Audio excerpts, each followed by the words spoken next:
500 mabiro tiyo kode, nitie pige moko mwakelo. Okenge mag genyo lweny kind oganda kod lee mag bunge medo nyago lemo ka jokanyo yango ni kwan mag sibuor kod liech medore e piny mangima.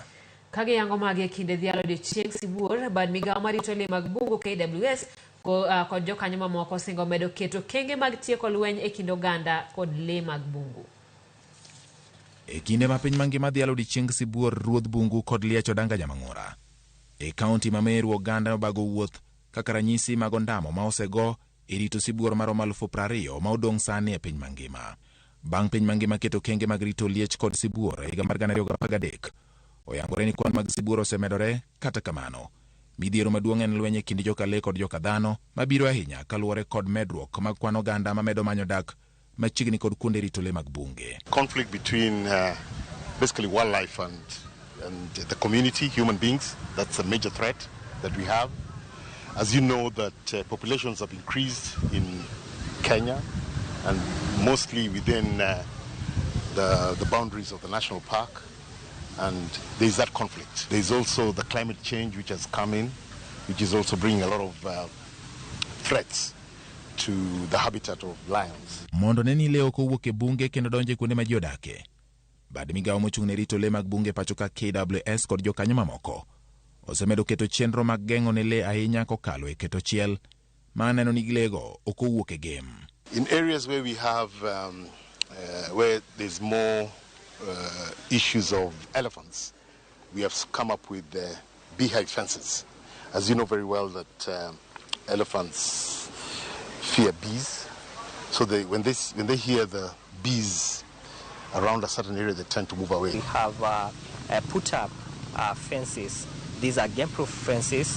Their primary objective is to deter the elephants, the big game, from going to the community land.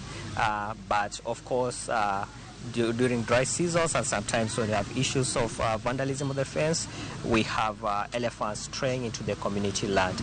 Jalup jatend KWS e karito lee ma Meru Kitavi Kaloki ma olero yore manyasani mag geto tiyo godo e yudo maling'ling ka lee mag bunge temo ng'ado chiel, okwayo jopiny mondo migi lipot mapiyo e kinde ma gineno lee mora mora e alwora margi. Envisaging in future to employ thermal imagery in our fences where we are able to sense the heat of the animal and see how we can have that fence ring fenced. When ring fenced, we are able to get detection when we could be able to respond. But most importantly, the community comes at the forefront. We expect a lot of information sharing, of course, fast reporting.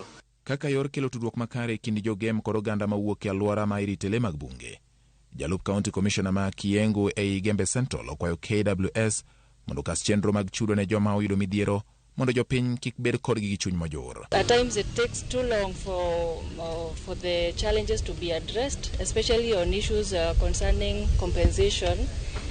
And we would urge our KWS, anytime our people get these challenges, they address it, at least not taking too long. Kata obedo ni lweny kind dhano kod lee en midhiero ma pod kelo pek ne jorit lee mag bunge kod joma odak machiegni kod kuonde rito lee mag bunge, KWS medo singo okenge magiketo mag neno ni lweny ni otieki e kinde mabiro.